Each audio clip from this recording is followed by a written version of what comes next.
तनख्वाह या आपकी पेंशन रहती है उसको लेकर बहुत दिनों से कुछ डिमांड चल रही थी उनकी, तो उस पर क्या फैसला हुआ वक्फ बोर्ड का? इमाम का और मौज़म का जो इशू था 2015 से बोर्ड के सामने पेंडिंग था, लेकिन कुछ फाइनेंशियल वजूहत की वजह से बोर्ड के पास में जो फंड की कमी के एतबार कमी होने की वजह से इश्यूज बड़े दिनों से पेंडिंग था। जब मैं वक्फ बोर्ड का मेंबर बना तो मेरे सामने इशू यहाँ के इमाम और मौज़म वगैरह आके मेरे सामने उन्होंने मेमोरेंडम वगैरह दिए, तो उसका मैंने बोर्ड में रखा प्रपोजल। सीओ साहब से, चेयरमैन साहब से गुजारिश करा कि भाई ये इमाम और मौज़म के लिए बहुत ज़रूरी है, क्योंकि आज हमारा माशरा मस्जिद से ही जुड़े हुआ है। तो बेचारे इमाम लोग को कोई दूसरी सोर्स ऑफ इनकम वगैरह नहीं होती। बोर्ड में रखा मैंने, जिसके अंदर सीओ साहब का, चेयरमैन साहब का ये बोलना था कि भाई आज थोड़ा सा फंड का इशू है, अपन अगली बोर्ड मीटिंग में इसको फाइनल करते हैं। लेकिन सारे बोर्ड मेंबर्स ने बोला कि भाई अपन दूसरे अखराजात को कम करते हैं और अपन इसको ये इमाम का और मौज़म का जो मसला है इसको पहले हल करते हैं बोल के। फिर बाद में चेयरमैन साहब ने, सीओ साहब ने और हमारे बोर्ड ने और डिप्टी सीओ साहब ने, सुप्रिटेंडेंट साहब ने सारी चीज़ों का एनालाइज करने के बाद में बोला कि हाशमी साहब ठीक है, आज अपन इसको, जो मेरा मुताबिला ये था कि भाई 15,000 या 15,000 के ऊपर होना चाहिए बोल के। तो बोर्ड ने ऐसा डिसाइड किया कि भाई आज 15,000 तो नहीं देते, आज हम इसको 12,500 रुपये इमाम के लिए करते और जो 6,000 रुपये मौज़म के लिए थे वो 1,000 रुपये करते, और बाकी जो दूसरे स्टाफ है मस्जिद का उसके अंदर हमने एक 25% का इजाफा किए। तो अल्हम्दुलिल्लाह कि बोर्ड की, चेयरमैन की और दूसरे स्टाफ की मेहनतों की वजह से आज इमाम का मसला हल हुआ। इंशाल्लाह ये महीने से उनको जो, जिसको 10,000 रुपये मिलते थे आज उनको 12,500 रुपये मिलेंगे, और जिनको 6,000 रुपये मिलते थे उनको 7,000 रुपये मिलेंगे। इससे पहले भी ये सारा बहुत सालों से पेंडिंग था, लेकिन आपने जो कोशिश की, क्या है इसका राज, क्यों वक्फ बोर्ड को इसका फैसला लेना पड़ा? हाँ, वजह ये कि महाराष्ट्र के अंदर जो है 160 मस्जिदें जो डायरेक्ट कंट्रोल में है, तो तकरीबन ज़्यादा मस्जिदें औरंगाबाद में हैं। अब चूंकि मैं औरंगाबाद से बोर्ड मेंबर हूँ, तो लोकल का हूँ मैं बोर्ड मेंबर, तो बोर्ड के ऊपर एक प्रेशर बोलो या फिर एक वो डालना पड़ा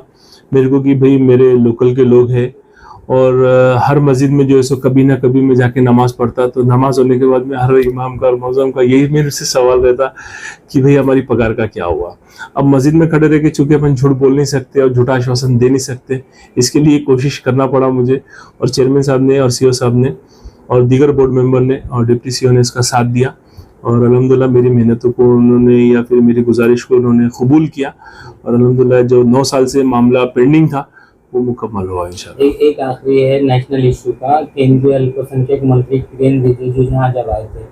अभी, तो उन्होंने वक्फ अमेंडमेंट बिल की खूबियाँ गिनाए थे मुसलमानों के लिए, उसके लिए क्या बहुत ज़रूरी और अच्छा है बोल के। क्या लगता है आपको? देखिए, अभी ये जो किरण रिजिजू साहब जब आए थे तो अल्हम्दुलिल्लाह अल्लाह का एहसान रहा कि वो मेरे साथ में थे दिन भर, हमने लंच भी किया और डिनर भी साथ में किए। तो उनका यही बोलना था कि भाई जो वक्फ अमेंडमेंट बिल है ये मुसलमानों के हित में है। तो हमारा ये बोलना था उनको कि हमने बहुत सारे सजेशंस दिए कि भाई आप अमेंडमेंट लेके आ रहे, हमको कोई उससे परेशानी नहीं है,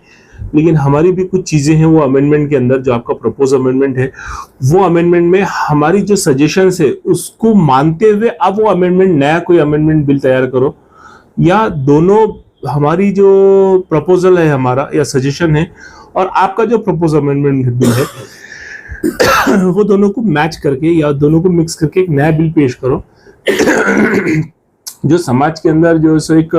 नैरेटिव है या लोगों के अंदर एक भ्रम है कि ये नुकसानदेह है, तो वो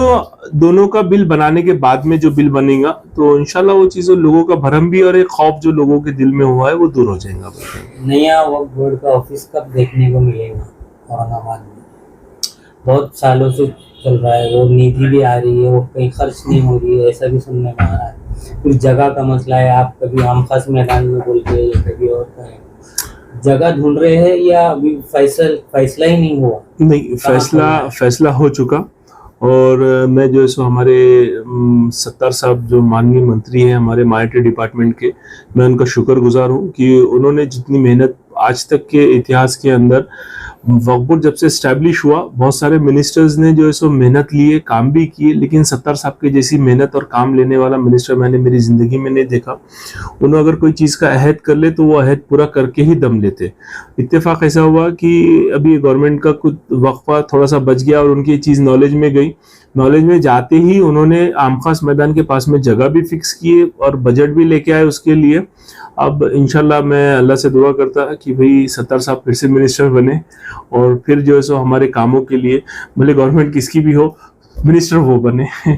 लेकिन चाहता हूँ कि वो मिनिस्टर बने और मिनिस्टर बनने के बाद में वो हमारे जो सो आम खास मैदान के पास में जो जगह के ऊपर उन्होंने फंड लेके आए, वो फंड के अंदर इंशाल्लाह अगर उन्होंने मिनिस्टर बने तो 6 महीने के अंदर आपको ऑफिस वहाँ पे खड़े हुआ मिलेगा।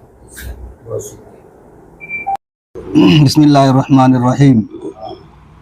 अल्हम्दुलिल्लाह आज जो है वक्फ बोर्ड से मुताल्लिक़ जमाम जो है तकरीबन आइम्मा मसाजिद हैं और मुअज्जिन हैं और दीगर जो खुद्दाम हैं, इन सब लोगों ने मिलकर हाशमी साहब का इस्तकबाल किया है। इसलिए कि वक्फ बोर्ड के जो आइम्मा और मुअज्जिनीन और दीगर खुद्दाम हैं, ये बहुत ज़माने से अपनी तनख्वाहों में इजाफे के सिलसिले में कोशिश कर रहे थे। 12 कोशिशें हुई हैं और जो है बाकायदा जो मुलाकातें की गई, लेकिन अभी तक कोई उसके ऊपर फैसला नहीं हो सका था, क्योंकि मौजूदा जो है चेयरमैन जनाब समीर कादी साहब से भी मुलाकात की गई और हाशमी साहब ने ख़ास तौर पर इस सिलसिले में जो कोशिशें की हैं। तो हम लोग जो है उनका शुक्रिया अदा करने के लिए और उनको मुबारकबाद देने के लिए कि उनके तवस्सुस से या उनके ज़रिए एक बहुत बड़ा काम हुआ है और आइम्मा की जो तनख्वाह में इजाफ़ा किया गया, इसलिए हम उनका जो इस्तकबाल भी करते हैं और उनका शुक्रिया अदा करते हैं। अल्लाह से दुआ करते हैं कि अल्लाह ताला इनको मज़ीद जो है मुस्तक़बिल में फ्यूचर में अच्छे से अच्छे काम करने, वक्फ बोर्ड की जो है तो ज़्यादा खिदमत करने और औक़ाफ़ की प्रॉपर्टीज़ को बचाने और औक़ाफ़ की प्रॉपर्टीज़ को जो है तो सेव करने के लिए कोशिश करने की अल्लाह ताला इनको तौफ़ीक़ अता फरमाए।